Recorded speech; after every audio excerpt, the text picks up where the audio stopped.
सभी लोगों का स्वागत है आपके अपने YouTube channel future online classes में।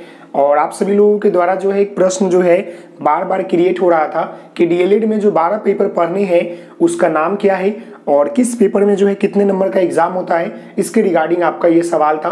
तो मैं आपको बता दूं कि इसके पहले वाले वीडियो में मैंने पूरा डिटेल में आपको जो है बताया है। ऐसे 12 वीडियो और आने वाले हैं जो कि पर्टिकुलर सब्जेक्ट का, जैसे आपका ये पेपर हो गया, ये 12 पेपर है तो हर पेपर का पर्टिकुलर आपका सिलेबस बताया जाएगा। ये तो पेपर आपका पहला है, लेकिन इसके अंदर भी जो है बहुत सारी चीजें हैं पढ़ना, जो सारी चीजें आपको बताई जाएगी। सिलेबस जो है आपको पूरा बताया जाएगा, टेंशन नहीं लेना है। अभी हम जो है टोटल सब्जेक्ट जो आपको 12 पढ़ना है फर्स्ट ईयर में, और एक और आपका एसीपी होता है फर्स्ट, वो सारी चीजें भी मैं आपको बताने वाला हूँ। बड़ी बारीकी से आप समझिएगा और सुनिएगा, समझ रहे हैं। तो देखिए आपके डीएलएड फर्स्ट ईयर में जो है टोटल आपको 12 सब्जेक्ट पढ़ने होते हैं। कितने सब्जेक्ट पढ़ने होते हैं? 12 सब्जेक्ट पढ़ने होते हैं। एक और सवाल आप सभी लोगों के द्वारा जो पूछा जा रहा है कि सर साइंस और आर्ट वाले का जो सिलेबस है वो अलग रहता है क्या? तो मैं आपको बता दूं, आप साइंस से हो, आर्ट से हो या कॉमर्स से हो, आप सभी लोगों का जो सिलेबस है वह यही है। यही 12 पेपर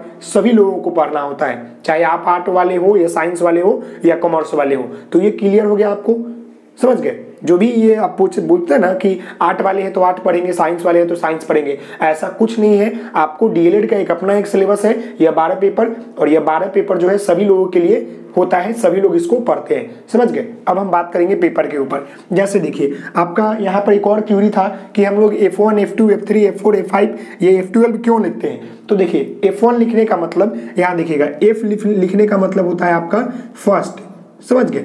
F लिखने का मतलब फर्स्ट, और 1 तो आपका नंबर हो गया। कितना पेपर पढ़ना होता है? तो 12, तो वही 12 आपका पेपर है। F1, F2, F3, F4, F5, F6, F7, F8, F9, F10, F11, F12, ये 12 पेपर जो है आपको फर्स्ट ईयर में पढ़ने होते हैं। और यह सिलेबस जो है सभी लोगों के लिए एक समान एक रूप है, समझ गए? अब ये क्वेश्चन आप नहीं पूछेगा कि साइंस वालों के लिए है कि आर्ट वालों के लिए है, भाई दोनों के लिए है ये, समझ गए? चलिए अब यहाँ पेपर आपका F1 है। देखिए यहाँ पर आपका पेपर F1 है जिसमें आपको समाज शिक्षा और पाठ्यचर्या की समझ के बारे में जानना है। इस पेपर में जो है आपको समाज शिक्षा और पाठ्यचर्या की समझ के बारे में जानना है। अगर आपसे कोई पूछता है कि F1 पेपर का नाम बताएं, मैं आपको बता दूं, जब डीएलएड का भाइबा होता है, जब आपको इंटरनल एग्जाम होते हैं डीएलएड में, तो उसमें पेपर का नाम पूछ लिया जाता है कि बताइए F6 आपका पेपर है वो क्या नाम है, समझ रहे? तो वहां पर बच्चे फंस जाते हैं। इसलिए आपको ये 12 पेपर जो है ना आपके मुंह पर होना चाहिए दम।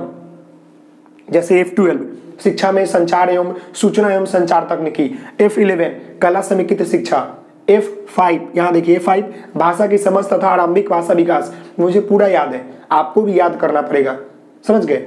यहाँ पर देखिए बचपन और बाल विकास पेपर 2 का नाम है।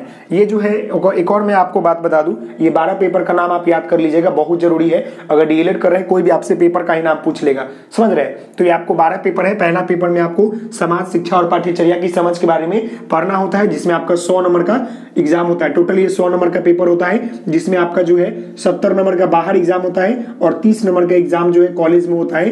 कॉलेज वाले नंबर जो है ना आपके पास प्रसाद है, ये जो देख रहे हैं ना यहाँ पर 100 नंबर का टोटल आपका इसमें एग्जाम होता है, लेकिन इसमें जो 70 नंबर है वो आपके बाहर सेंटर पर एग्जाम होंगे, और जो आपका 30 नंबर है ना ये आपके हाथ में नंबर है। ये आपको असाइनमेंट के ऊपर, एक्टिविटी के ऊपर, आपके जो कॉलेज के जो टीचर होंगे ना उनके हाथ में होता है। वही इसका नंबर जो है 30 में आपको 29 भी देंगे, 20 भी देंगे, 25 भी देंगे, 21 भी देंगे। वो आपके एक्टिविटी के ऊपर, आपके हाव भाव, आपके आचरण, आपके अनुशासन, साथ ही साथ आपके वर्क के ऊपर, असाइनमेंट के ऊपर या भाइबा या टेस्ट के ऊपर ये नंबर मिलते हैं। कुछ भी ले सकते हैं, सब नहीं लेते हैं, ये डरिएगा नहीं, मैं आपको बता रहा हूँ। इसमें से कोई भी एक कार्य जो है ले सकते हैं। चलिए समझ गए।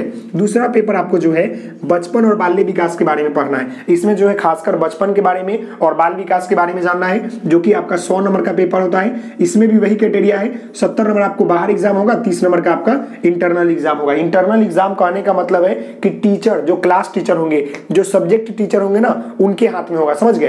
तो वो आपको नंबर ये देंगे। ये बातें आपको समझ में आ गया जी? यहाँ देखिए F3 पेपर जो है प्रारंभिक बाल्यावस्था देखभाल एवं शिक्षा, प्रारंभिक बाल्यावस्था देखभाल एवं शिक्षा के बारे में जानना है, जिसमें आपका 100 नंबर का होता है। इसमें आपका 70 नंबर बाहरी एग्जाम और 30 नंबर आपके सब्जेक्ट टीचर के हाथ में, मतलब कॉलेज के हाथ में रहता है। समझ गए। F4 पेपर की बात कर ले तो विद्यालय संस्कृति परिवर्तन और शिक्षक विकास के बारे में आपको पढ़ना होता है, जिसमें आपका 100 नंबर का टोटल होता है, जिसमें आपका 70 नंबर का एग्जाम होता है बाहर सेंटर पर और 30 नंबर जो है सब्जेक्ट टीचर मतलब कि आपके कॉलेज के हाथ में होता है। ये बातें याद रखिएगा। F5 पेपर जो है भाषा की समझ तथा आरंभिक भाषा विकास, क्या है? भाषा की समझ तथा आरंभिक भाषा विकास, जिसमें आपका 50 नंबर का एग्जाम होता है टोटल आपका, लेकिन इसमें जो है आपका 35 नंबर का बाहर एग्जाम होता है सेंटर पर और आपका 15 नंबर जो है सब्जेक्ट टीचर मतलब कॉलेज के हाथ में है। इसमें 15 नंबर देखिए, 100 नंबर वाले में 30 नंबर आपका इंटरनल होता है और 70 नंबर आपका एक्सटर्नल होता है। एक्सटर्नल कहने का मतलब कि आपको सेंटर पर जाकर एग्जाम देना होता है, जिस तरह हम लोग 10th या 12 में देते हैं। और जो 30 नंबर होता है, जैसे हम लोग प्रोजेक्ट बनाते हैं या असाइनमेंट बनाते हैं, तो उसके ऊपर वो कॉलेज आपको या कॉलेज टीचर जो होते हैं वो आपको नंबर देते हैं, सब्जेक्ट टीचर आपको नंबर देते हैं। बातों को समझिएगा। और जो 100 नंबर वाले हैं उसमें 70 नंबर का बाहर एग्जाम होगा और 30 नंबर आपका असाइनमेंट या इंटरनल नंबर होगा। और जो 50 नंबर वाले हैं उसमें 35 नंबर का एग्जाम होता है और फिर आपका जो है इसमें 15 नंबर जो होता है सब्जेक्ट टीचर के हाथ में मतलब कॉलेज के हाथ में होता है। देखिए यहाँ पर F6 पेपर जो है शिक्षा में जेंडर तथा समावेशी शिक्षा के बारे में जानना है, जिसमें आपका 50 नंबर टोटल होता है ये पेपर में, जिसमें आपका 35 नंबर का बाहर एग्जाम होता है और 15 नंबर आपके सब्जेक्ट टीचर के हाथ में मतलब कॉलेज के हाथ में रहता है। समझ गए। अब यहाँ देखिए, ये बातें आपको समझ में आया?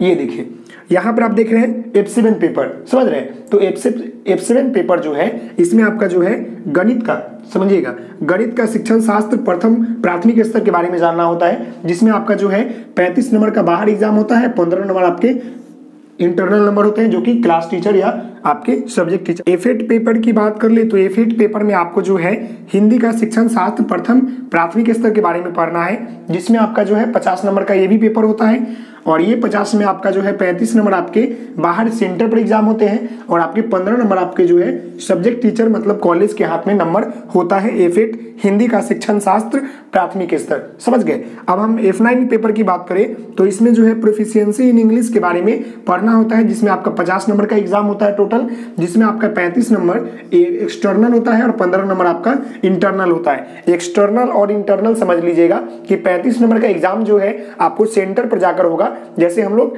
10th या 12 का एग्जाम दिए थे, और आपका 15 नंबर जो है 15 वो आपके जो है असाइनमेंट भाईबा, मतलब ये 15 नंबर जो होता है ना, यह जो पेपर है F9 जो इसके टीचर होंगे उनके हाथ में होता है। वही नंबर आपको 15 में से जितना दे दे। अगर बेहतर करेंगे सरकारी कॉलेज में तो 13-14 मिलता है, नहीं करेंगे तो 10-12 या 8 देकर मैनेज होगा। 7 नंबर पासिंग चाहिए, ये सभी नंबर में पासिंग भी चाहिए। ये टोटल नंबर बता रहा हूँ, जो 35 नंबर का एग्जाम है इसमें अगर आपका 16 नंबर से कम आया तो फेल हो जाइएगा। ये बातें आपको बाद में बताई जाएगी, टेंशन नहीं लो के, पहले ये बातों को समझोगे जी। F10 की बात करें तो पर्यावरण अध्ययन का शिक्षण शास्त्र, जिसमें आपका 50 नंबर का एग्जाम होता है टोटल और इसमें आपका 35 नंबर का बाहरी एग्जाम होता है और 15 नंबर आपका जो है जो सब्जेक्ट टीचर है उनके नंबर होता है। समझ गए। F11 की बात कर ले कला समेकित शिक्षा में, जिसमें जो है आपका इसमें जो है अप्रॉक्स आपका 40 नंबर का एग्जाम होता है और 60 नंबर जो है आपका इंटरनल होता है। ये देखिए यहाँ पर आपका 60 नंबर इंटरनल है, 40 नंबर का ही एग्जाम होता है अप्रॉक्स। F12 की बात कर ले यहाँ पर तो F12 जो है आपका शिक्षा में सूचना एवं संचार तकनीकी, जो कि आपका 100 नंबर का टोटल पेपर होता है, लेकिन आपका इसमें 40 नंबर का एग्जाम होता है और आपका 60 नंबर जो है इंटरनल मार्क्स होता है, जो कि सब्जेक्ट टीचर के हाथ में होता है। समझ गए। तो यहाँ देख सकते हैं कितना इंटरनल मार्क्स है।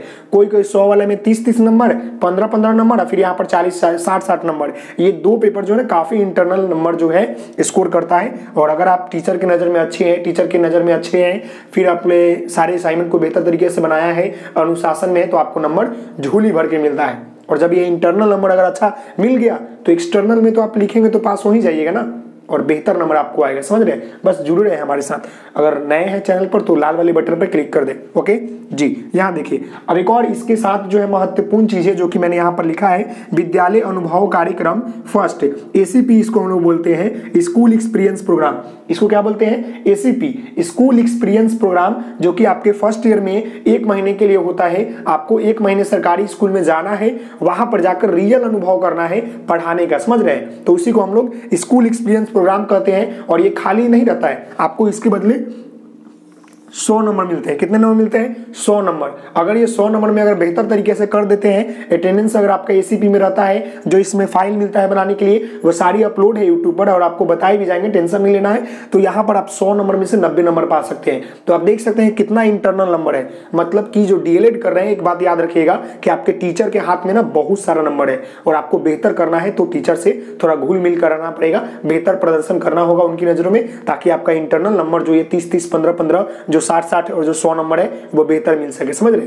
तो ये जो है आपका टोटल 12 सब्जेक्ट है, जो कि मैंने अभी आपको बता दिया है। तो आशा करता हूं कि ये पूरे सब्जेक्ट को जो है समझ गए होंगे और ये सब्जेक्ट जो है सभी लोगों के लिए है। तो मिलते हैं नेक्स्ट वीडियो में, तब तक के लिए धन्यवाद। Thank you so much. जय हिंद, जय भारत।